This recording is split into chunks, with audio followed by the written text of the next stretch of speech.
Hello, gorgeous. Welcome to the Soul-Led Millionaire podcast. In this show, I will teach you how to manifest the life of your dreams and become a soul-led millionaire yourself. We will go deep on all things money, mindset, manifestation, self-love, spirituality, and more. I can't wait to bring you this content. So sit back, relax, listen in, and let's get into today's episode.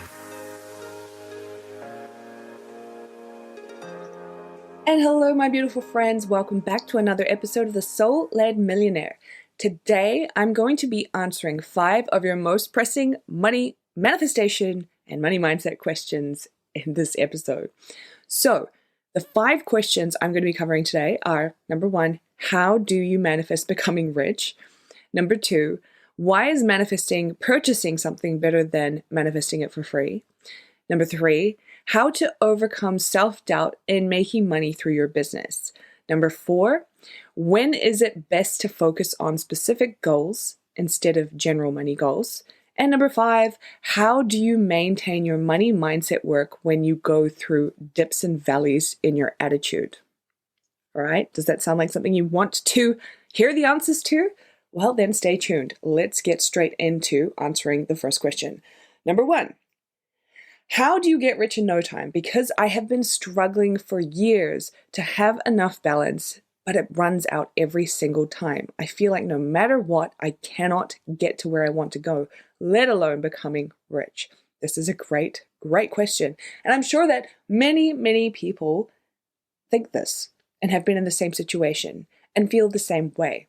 I definitely have. I certainly have. And I remember what it felt like being there. It was very frustrating. It felt like no matter what, you just couldn't get out of this hole that you were in. And it felt like almost as if the universe was against you or something was against you, because no matter what, as much as you kept trying, it just wasn't happening. Nothing was changing, right?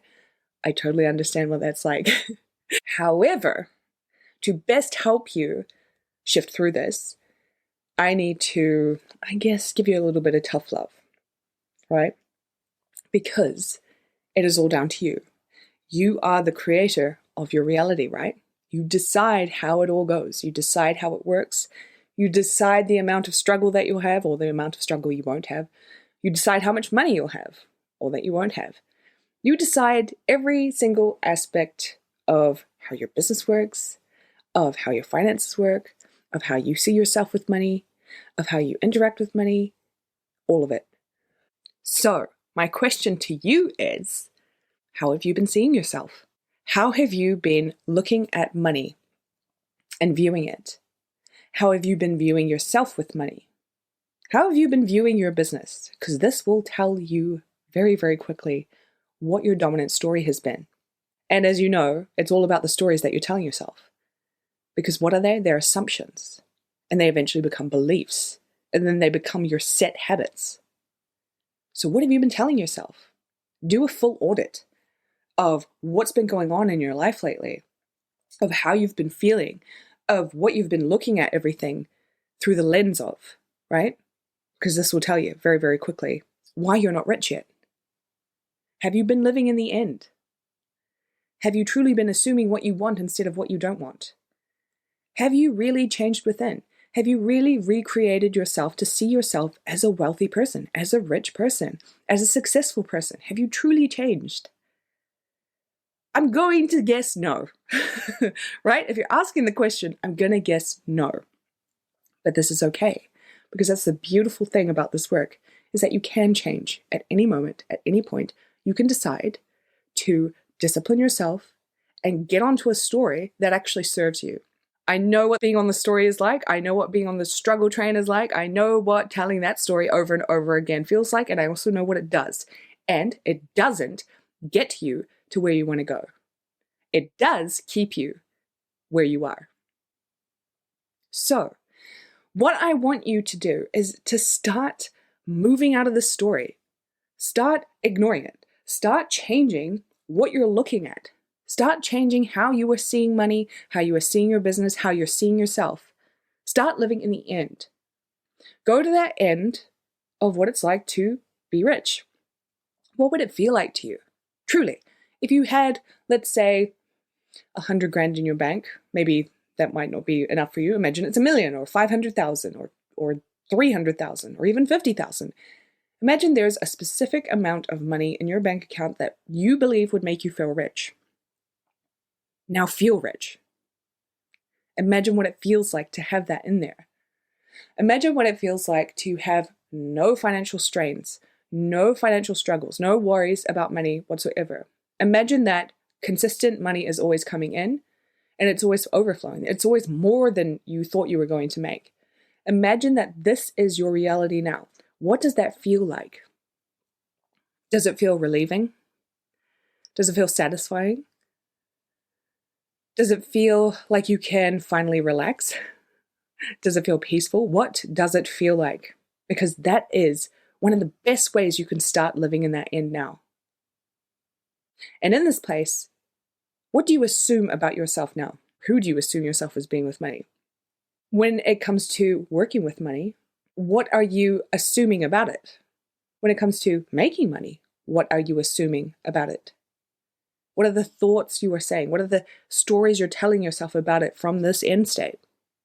They'll be different to what you have been telling, not being in the end state. So when you look at it from that perspective, you realize you have a lot that you can do. You have so many options and solutions available to you, but you have chosen to stay in this story of struggle for years, as you said in your question, and it hasn't served you, right? You haven't gotten the solutions by being there in that state, by living in that story. So it's time to cut the story. Just scrap it. Get off it. It's an old story. And move into this new one. Move into the end. Move into the new assumptions. And truly change how you see yourself, how you see money, how you see your business, and how you see yourself working in this new world that you've created. See yourself as rich. Okay. Moving on to question 2. Why is manifesting purchasing something better than manifesting it for free? Well, it's not necessarily better than manifesting something for free, but there's a whole lot more secondary benefits that come from purchasing something versus manifesting it for free, right? For example, when I first bought my car, it was like the biggest thing I'd ever spent money on. It was like 20 grand, 22 grand. And when I was actually test driving the car, all of these fears started coming up, all of these worries, all of these concerns, like, oh my God, what am I doing? I am a fool.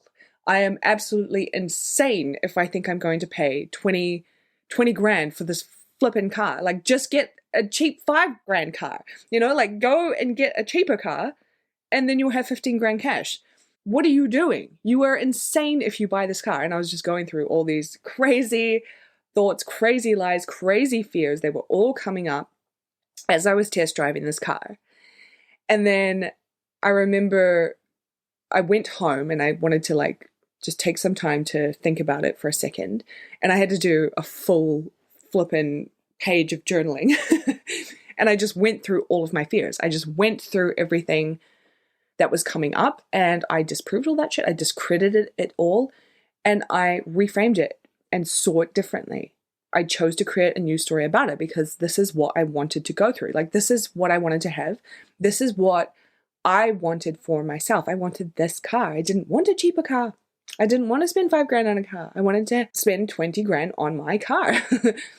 And through that process of shifting and changing and seeing it differently and seeing myself differently and allowing myself to have this and moving myself into a place where I felt really good, really aligned, and really focused on this is the version of me that I want to be.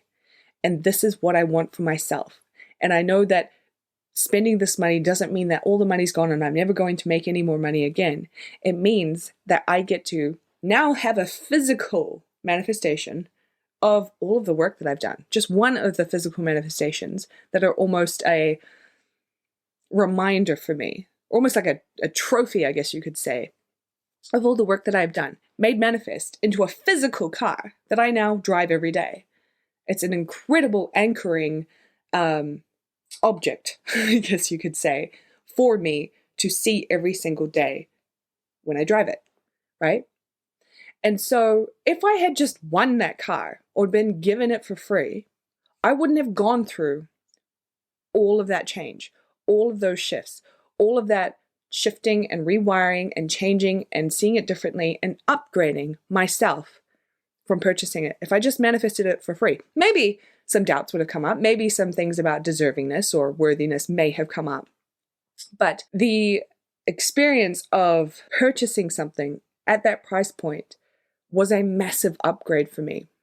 It was a massive upgrade towards the person that I wanted to be. It was a massive upgrade towards the way that I wanted to think, the new level of perception of the world that I wanted to see. And you might have heard me talk about this a few times, is that once I really started upgrading and really started calling in big chunks of money, well, what were big chunks of money for me at the time, when I really went through that big shift in 2019, I really moved into a totally different world. It was a totally different world. It was the world of abundance. And you could only see abundance. You know how when you have a bias, you see the thing everywhere? Like if you want a specific car, you start to see it everywhere. It's like a bias towards it. Well, I had a bias towards abundance. I could see it everywhere. I still see it everywhere, but it's not necessarily like hyper noticeable now because it's just a norm. But I really noticed it in the beginning because I was like quite shocked that I could see it so much because I'd been so used to seeing lack.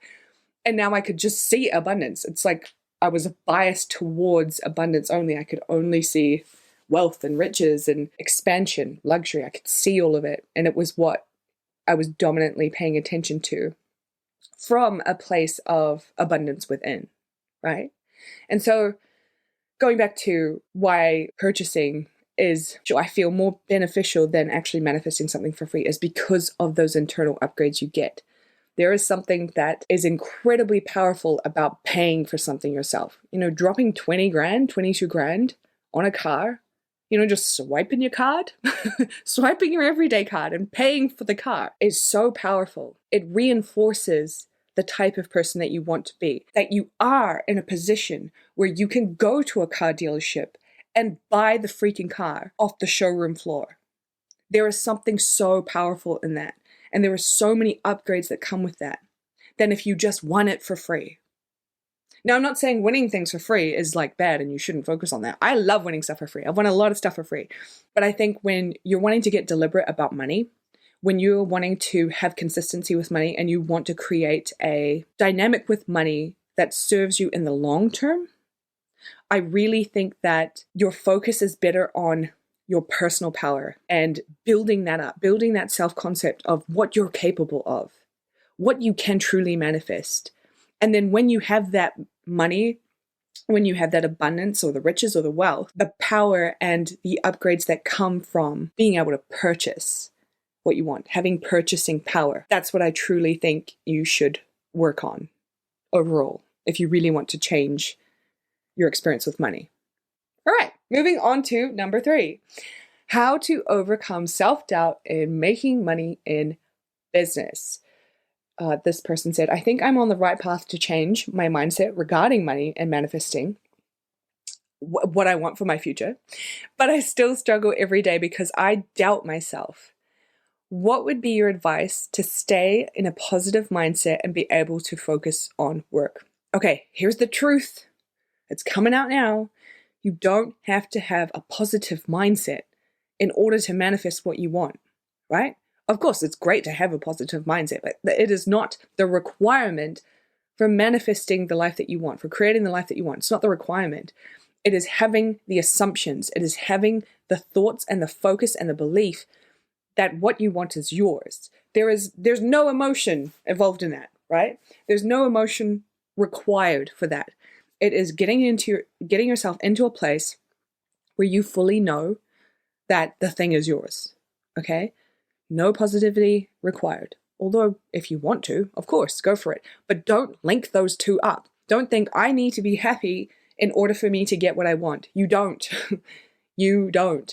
Now, I'm not saying go and be moody and all around terror to be next to. What I'm saying is you have to get your mind focused on what you want.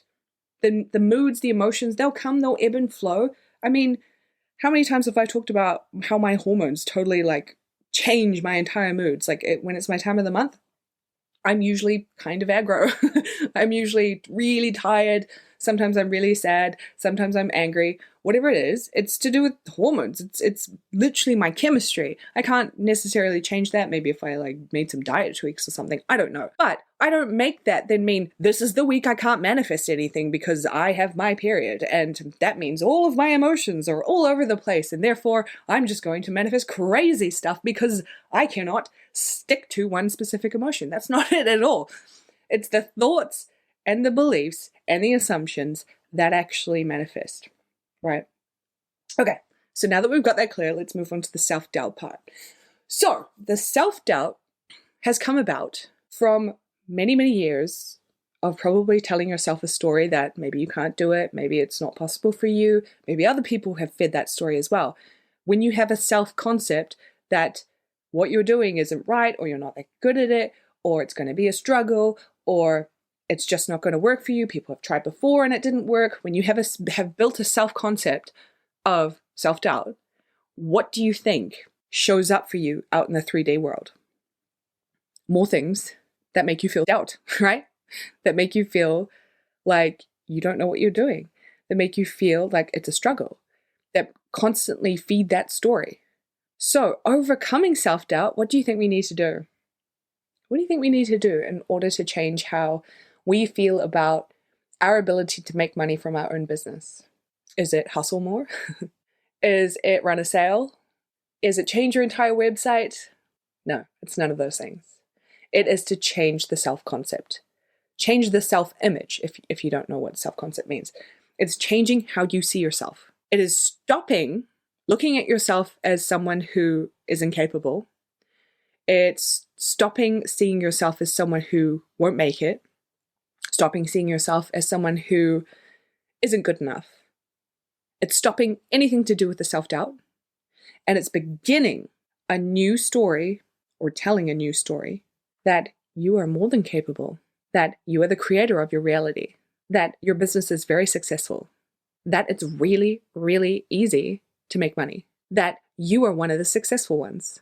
You begin to tell a new story in favor of yourself, in favor of winning. You get to tell that new story, but you've got to hang up the story of the self-doubt. It doesn't serve you. It's kept you where you are, right? That's why I say to everyone, like, the story that you've been telling has given you the results that you've gotten so far. If you're not happy with that, it's time to hang up that story. Just hang it up. We don't need to listen to the story anymore. We don't need to play in the story anymore. We just need to begin building out this new world with the new story.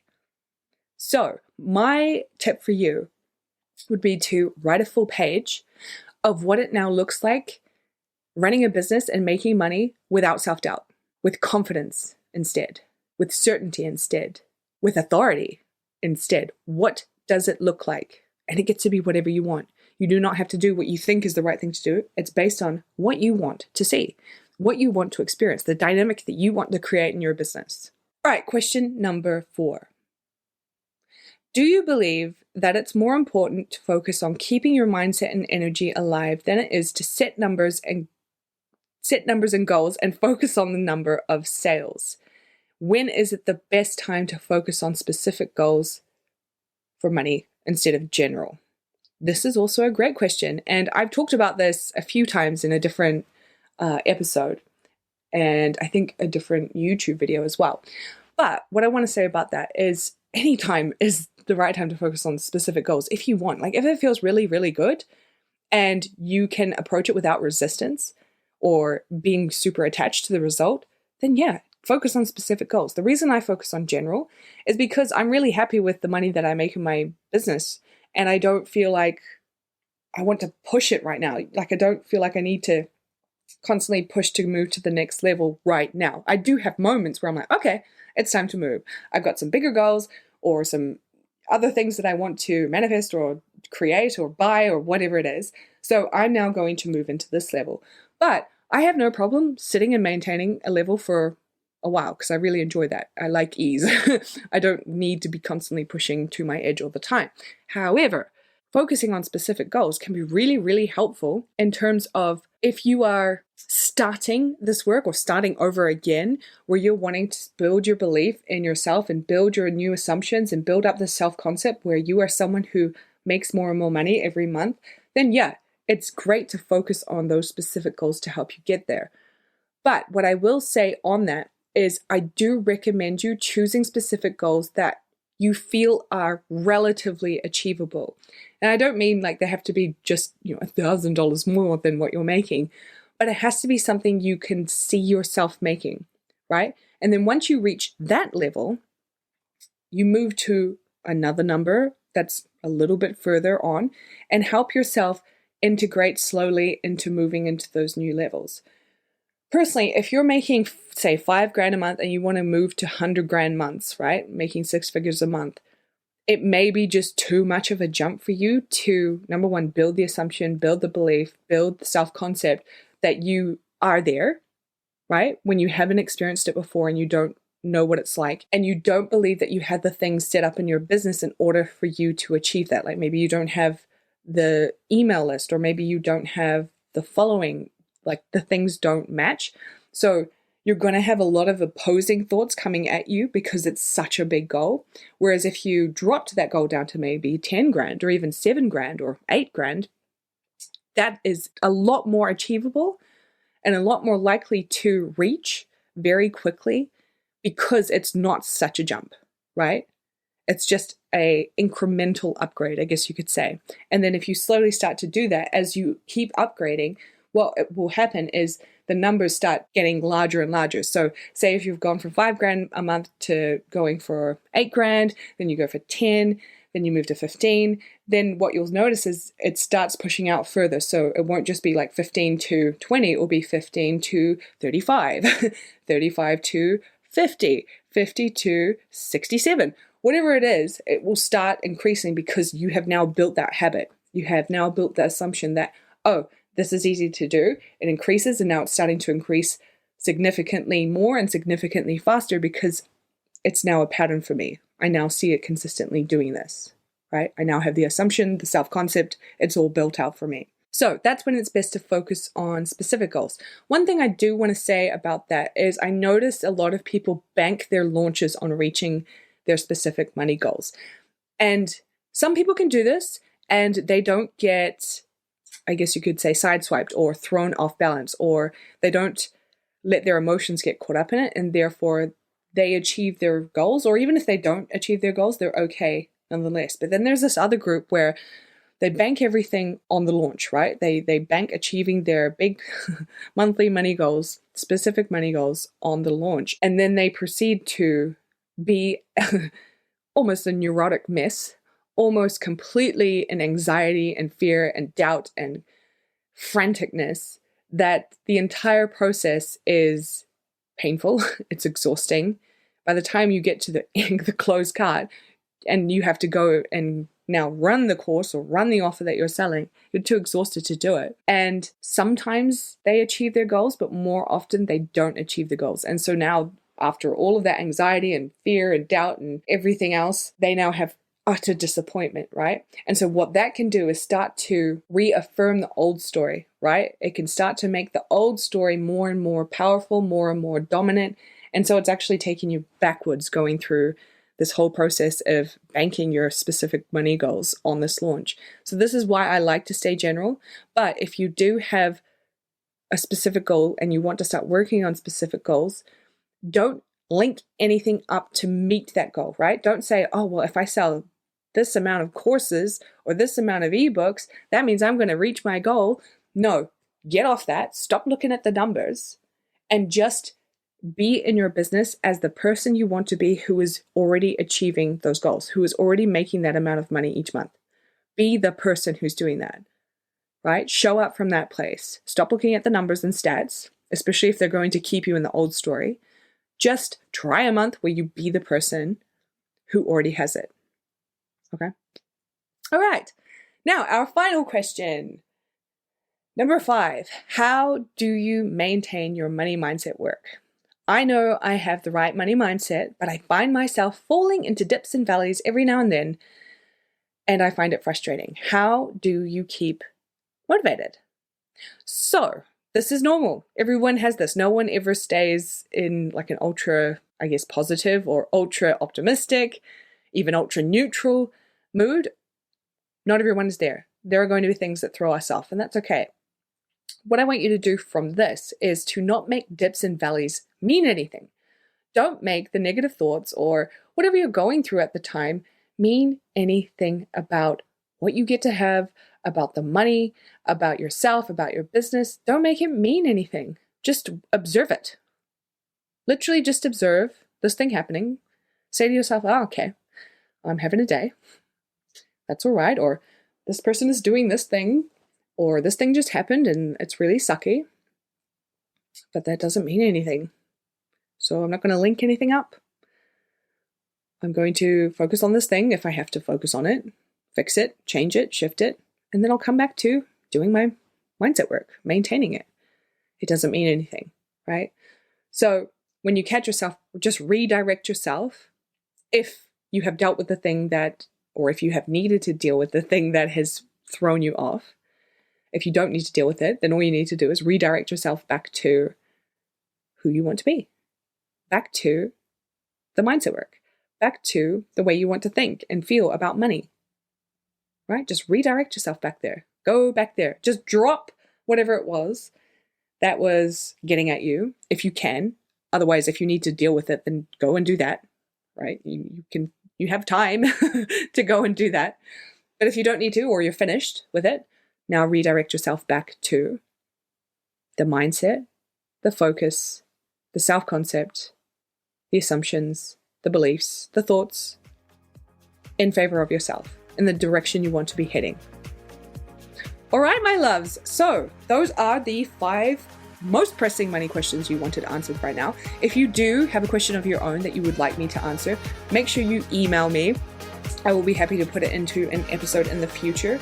Other than that, if you haven't downloaded my free Abundance Vault, what are you doing?